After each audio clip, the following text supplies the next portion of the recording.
Good morning po, Yusek. After the Philippines submitted the official nautical chart of Bajo de Masinloc at the UN Secretary, China over the weekend po released a statement condemning the PH baseline of territories, saying that the Philippines violated the UNCLOS po. Now, I understand that the President previously said na ang approach po natin dito is diplomatic and legal. Now, will we still push for this kind of approach given that even China itself doesn't recognize this legality po? Tayo lamang, ang Pangulo at ang administrasyon ay tumutupad kung ano ang sinasabi ng ating batas, kung ano ang sinasabi ng UNCLOS at kung ano ang nasabi na sa arbitral ruling. Hindi tayo lalagpas dyan, hindi tayo mang-aangkin ng teritoryo ng anumang karapatan ng iba. Ang ipinaglalaban lang ng ating pamahalaan ay kung ano ang nasa atin, kung ano ang sinasabi ng batas, kung ano ang sinasabi ng arbitral ruling at ng UNCLOS. Shifting gears lang din po, a separate question po. Yung sa Alliance of Health Workers po, they released a statement saying that the President did not provide them their legal benefits po. I think it was 7,000 pesos of delayed benefits and performance-based bonuses po, delayed po since 2021. Ano po yung reaction po natin dito? Bakit po siya na-delay? Okay, noong 2021, of course, hindi pa po ito sakop ni Pangulo Marcos Jr. Pero sa ngayon po, ito po ay inaayos po at may issue lamang po ng kaunti sa COA na kung saan ang DOH po ngayon ay nagpadala na po ng sulat sa DBM para sa mga clarification patungkol sa issues. Dahil nandoon po ang mga issue tungkol sa mga yung medical allowance involving the verification ng disbursement modes tulad ng direct HMO provider engagement or cash reimbursement, eligibility coverage or documentary attachment. So ito yung mga issues na kinakailangang marisolba. Pero sa mga kababayan po natin na kayo naman po talaga ay benepisyaryo, makakaasa po kayo at inaayos lamang po ang mga issues para liwanagin po ito sa DBM. So wala pa pong specific date kung kailan po may-release? Wala pa po dahil sa ngayon po ay kinaklarify po lahat ng mga issues na ibinato po rin ng COA. Sunod na tanong mula kay Tristan Nadalo, Newswatch Plus. Hi, Yusek. Good morning po.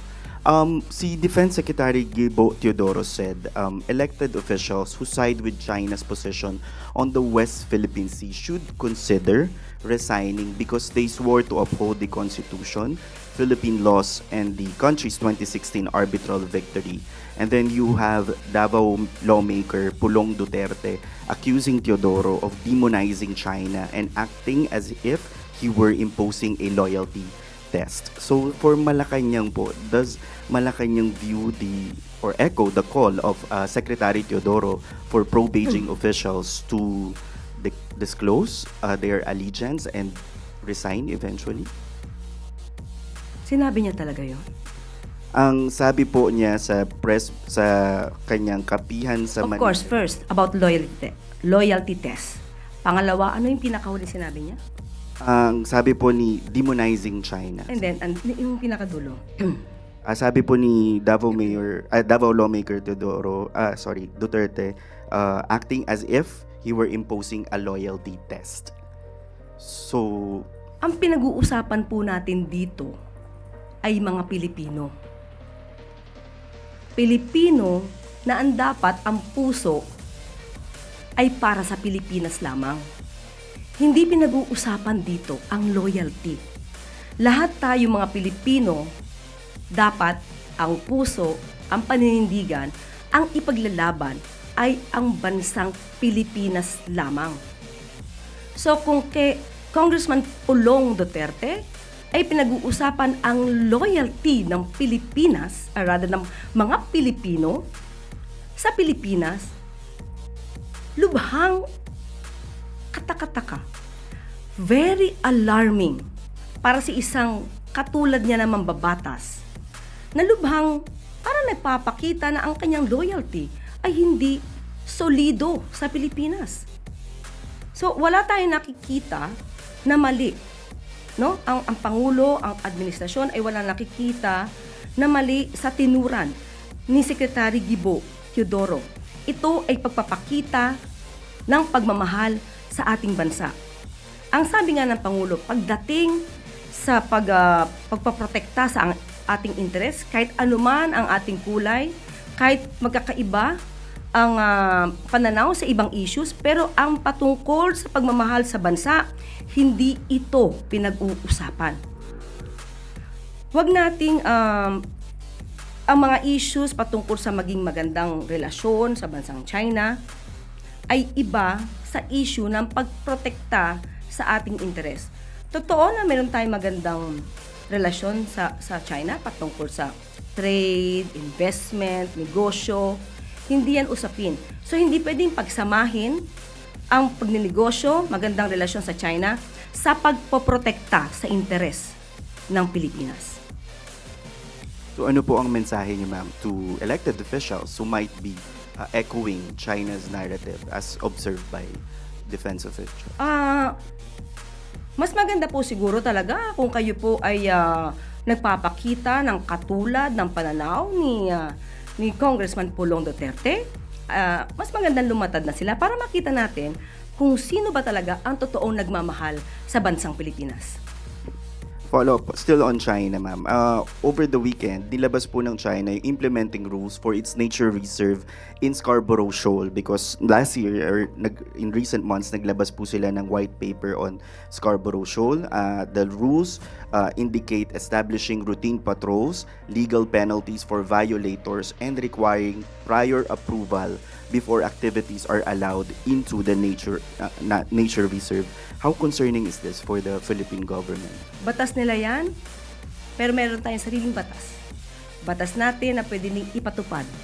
At ang batas natin ay naaayon sa UNCLOS, sa sarili nating batas, sa sarili nating pagkilala, pati na rin ang arbitral ruling. So wala tayong nilalabag na anumang batas at wala tayong inaangking anumang teritoryo. Sunod na tanong mula kay Alvin Baltasar, Radyo Pilipinas.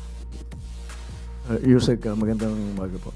Yusek, does Malacanang share the same legal view na based on labor law, walang korte ang pwedeng maglabas ng, halimbawa, TRO, temporary restraining order, against sa mga naging decision ng wage board gaya ng regional, tripartite wages and productivity board? Sa ngayon po ay meron na pong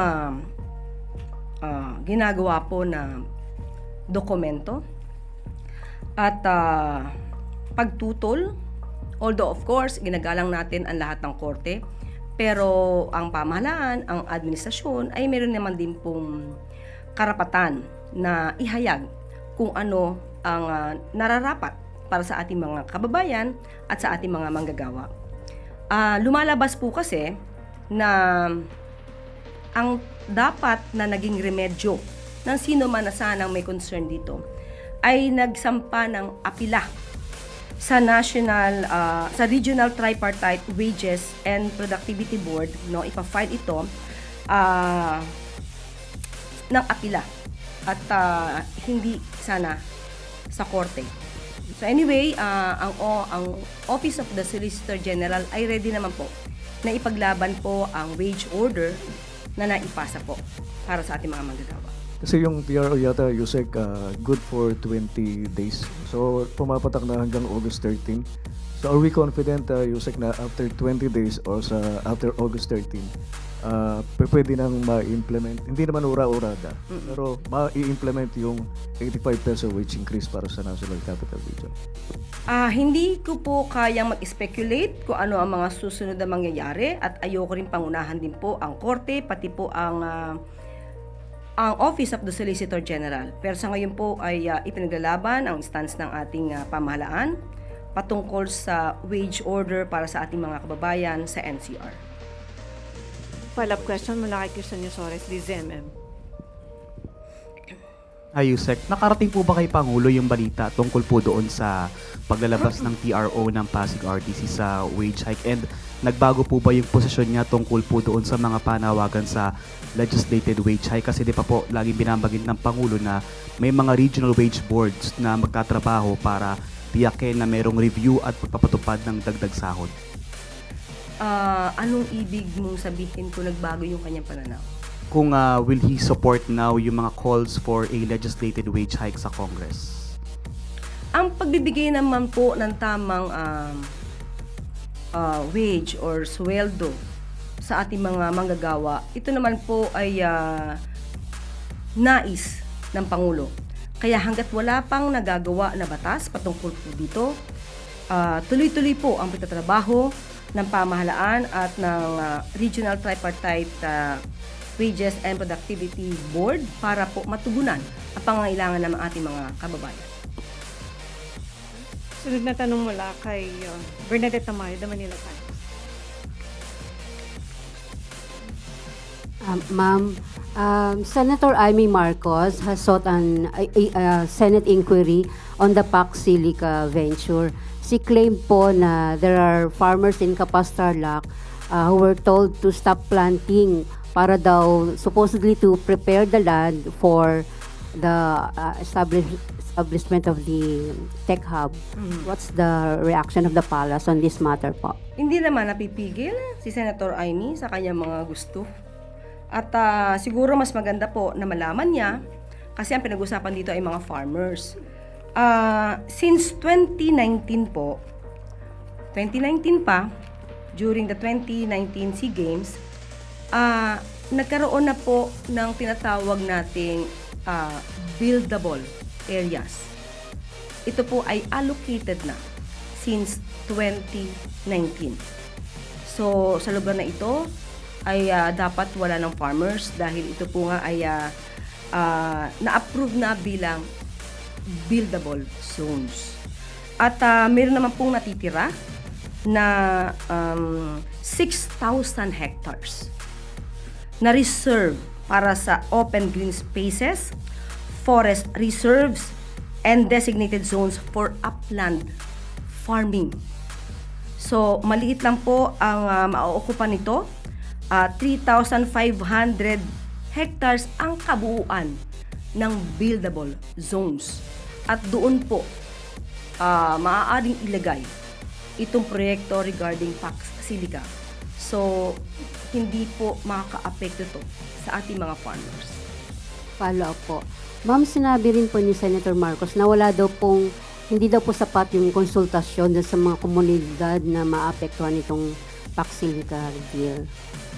Sa ngayon po, binanggit ko po noong nakaraan, ang BCDA po ay open po at sa ngayon po ay patuloy po ang kanilang pagkukonsulta sa mga concerned agencies, concerned local government units, sa lahat ng stakeholders. Kaya ito po ay nabanggit natin para sa lahat na may mga concerns ay maaari po makipag-ugnayan sa ating pamahalaan para matugunan kung ano ang mga issues na dapat pang iresolba. Sunod na tanong mula kay Christian Bascones, PRTV. Yusek, lumalabas po yung mga spekulasyon dahil raw nagkaroon ng professional working relationship between DPWH Secretary Vince Dizon at Senator Alan Peter Cayetano sa nakarang administrasyon at pareho rin silang na-involved doon sa investigasyon ng mga issue kaugnay ng 2019 SEA Games na kalaunay na dismiss din yung kaso. Paano po tinitiyak ng Pangulong Marcos Jr. na mananatili ang tiwala ng publiko sa integridad at fairness ng beripikasyong isinasagawa ng DPWH sa mga alegasyon ni Senator Ping Lacson hinggil sa umano'y maanwalyang flood control projects sa Taguig? Ang sabi naman po ni DPWH Secretary Vince Dizon, siya ay makikipagtulungan sa lahat ng pag-iimbestiga na gagawin sa Taguig City. Hindi lang naman sa Taguig City, sa lahat ng kapulungan, sa lahat ng lugar sa Pilipinas na maaaring mayroong mga maanumalyang infrastructure projects or mga flood control projects. So, makakaasa po tayo. Ito naman po din ay siniguro ni Secretary Vince Dizon. Pangalan niya po ang nakataya dito. Hindi ang pagkakaibigan, hindi yung dati nilang pagiging magkaalyado, integridad ng pamahalaan, integridad ni Secretary Vince Dizon ang nakataya rito.